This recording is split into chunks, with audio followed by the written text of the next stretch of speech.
Alright guys, welcome back to All Things Outdoors.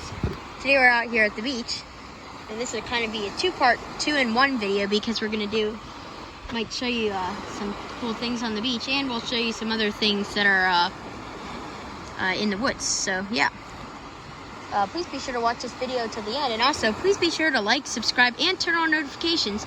Be sure to put that down in the comments below, saying that you did that for a shout out. And without further ado, let's get started. Oh, look at that.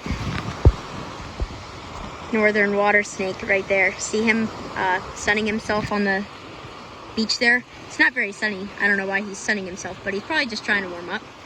Something like that. Maybe he's looking for prey. Oh, wave hit him. Didn't like that.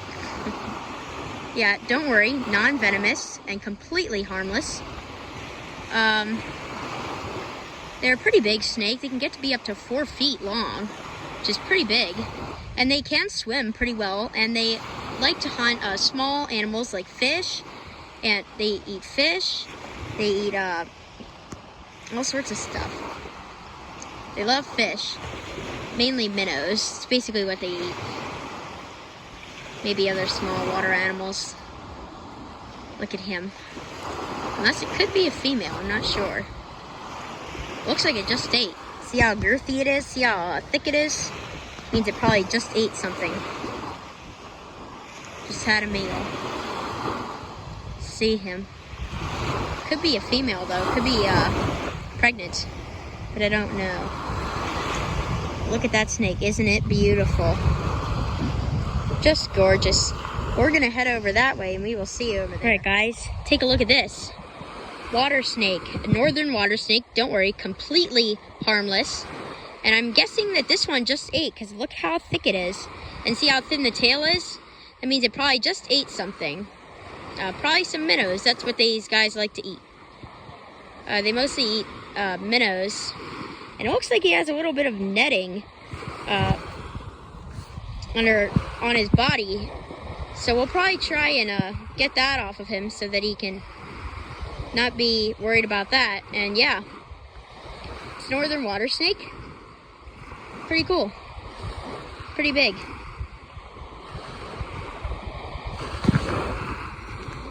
Probably just ate. They eat minnows and stuff like that, and they can get to be up to 4 feet long. So pretty big for around here, and they swim very well, and they're very camouflaged. That's the northern water snake. All right, so now we're in the meadow area, and here we have the partridge pea. So this is also called sensitive plant, sensitive pea, got a bunch of other names too. But anyway, this is the partridge pea, and native to most of the eastern United States. It's called the sensitive plant because of when you touch its little flower petals, they supposedly close up. So let's touch it. See if they close up. I don't know, I've never done it before. I didn't even know that was a thing. Oh, they kind of closed up. Look at that one. One closed up. Let's see about... Oh, they did. They're starting to. Let's mess with them more. Kind of shake the flower a little bit. See what happens. They're not visibly closing up. Maybe because that's an older bloom. Let's try a newer bloom.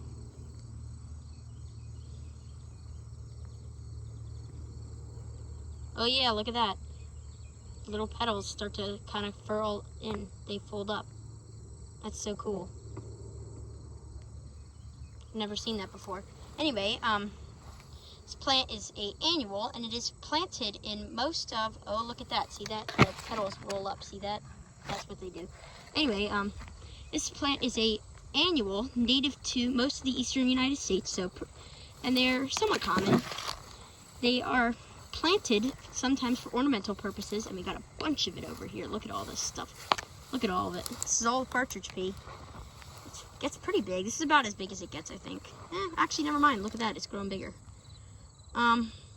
Yeah, it almost looks like a tree. But yeah, it is an annual, apparently.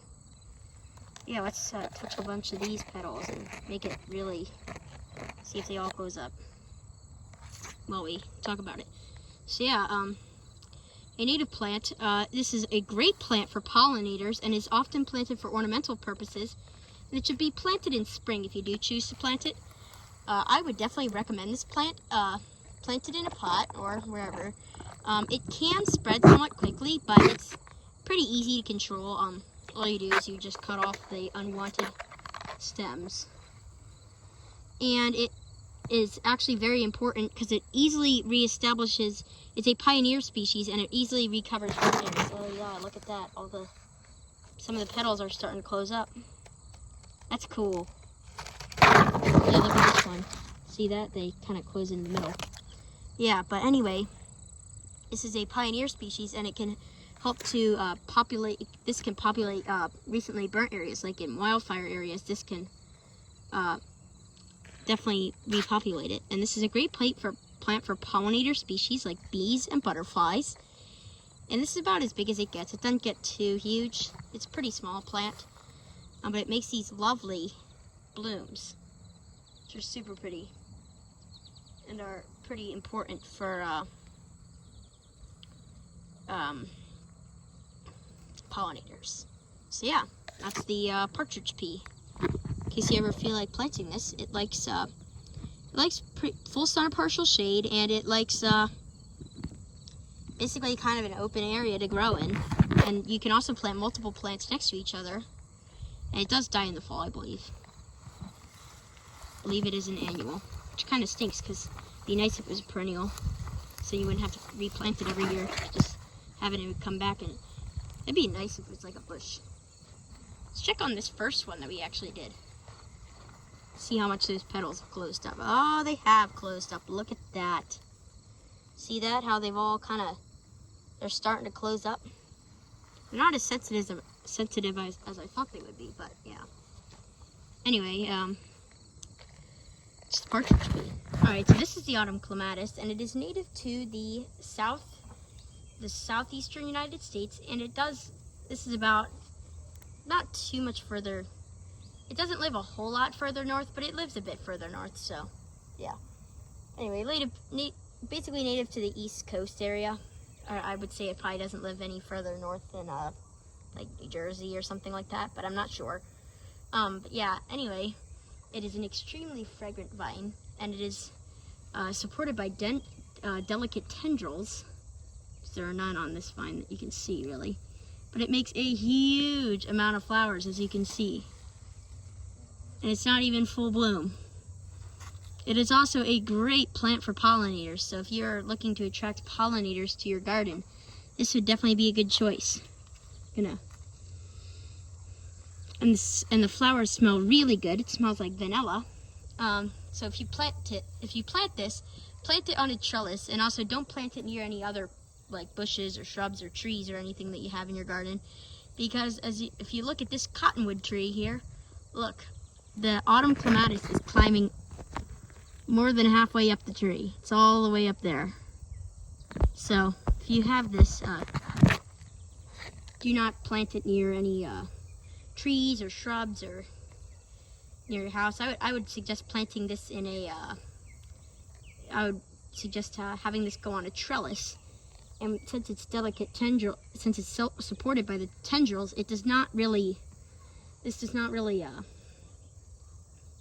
will not harm the structure that you are using to support it. So, very beneficial plant, great for pollinators and butterflies and bees and all those kind of bugs and insects.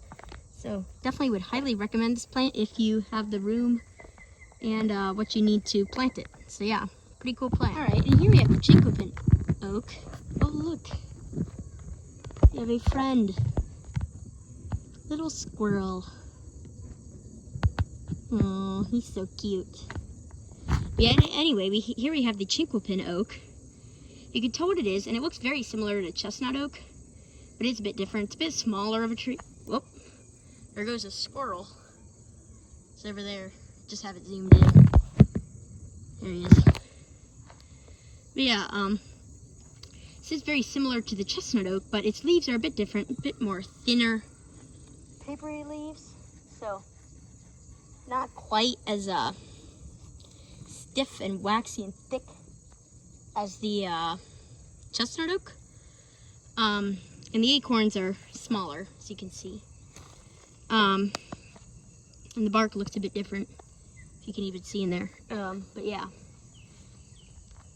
I don't know if you can see the bark, but yeah. A little bit different than the chestnut oak, but pretty similar. I think they're pretty closely related, but yeah. Wonderful tree. Don't know exactly how big they get, but they get to be a good size. So they're not a little tree. They're probably more of a medium-sized tree. I'm not sure. This one's producing acorns. Squirrels in a different tree over there. But yeah, as you can see, the Chiquapin Oak has leaves that are very similar. But anyway, great plant for birds, because birds like to build nests in the birds can build nests in this tree, and sometimes oak trees can develop cavities in them that woodpeckers can nest in them, and they will eat the bugs that can live in this tree, that can live in oak trees. And they're also a very nice tree to look at, and generally very easy to take care of, as long as you put them in the right place and they have good conditions. And this tree is native to basically eastern North America. And yeah, that is the Chiquapin Oak. All right, here we have the red flower ragleaf plants that I did cover these in a previous video, so be sure to check it out. I believe it's called roadside plants or something like that. But anyway, be sure to check it out. Pretty good video. Yeah, it has grown a lot since the last time we filmed this stuff. Look how big it got. It's like 10 feet tall now. It's absolutely huge. Look at how big that stuff is. It's huge. Just look at the size of its stems here, the trunks. They're like trees almost. It's like a small tree. Look at that. And here we have this pesky mile-a-minute vine, which we'll pull off of it. So it's not really a good plant. And so that I can get to that red flower ragleaf plants.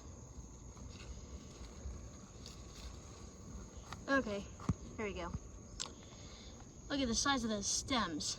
So, all these dead leaves that are on the bottom, they're all falling off now, but look at how big that stuff is. It is absolutely huge. I mean, look at how big it is. It's like a tree, and look at the roots there down at the bottom. Pretty big. And now we're gonna go over this way, show you another cool tree, which is pretty cool.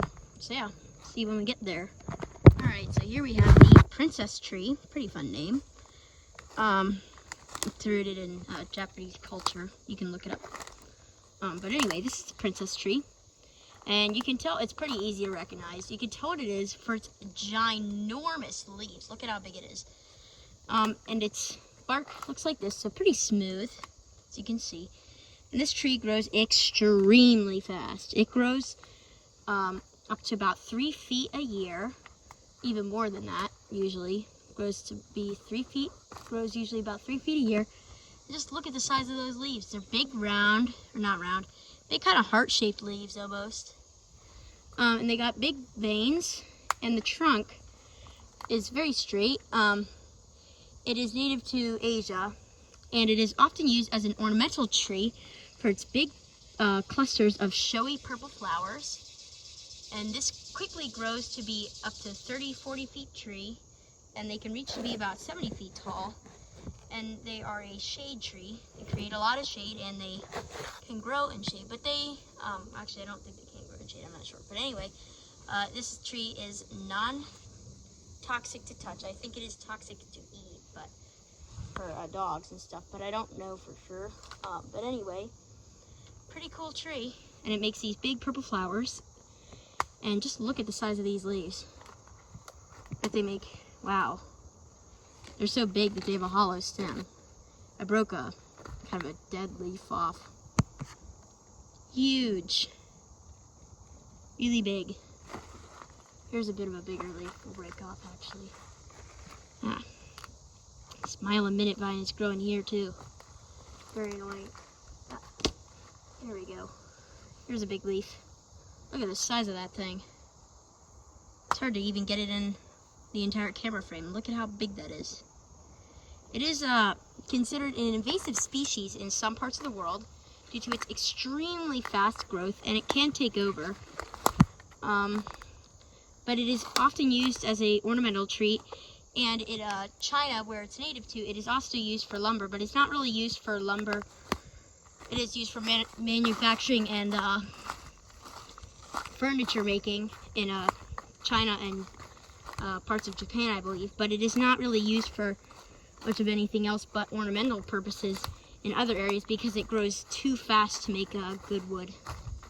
So yeah, that is the princess tree. Anyway, that's going to be about all for today's video. So once again, be sure to like, subscribe, and turn on notifications. Be sure to put that down in the comments below saying that you did that for a shout out. And we will see you guys on the next adventure.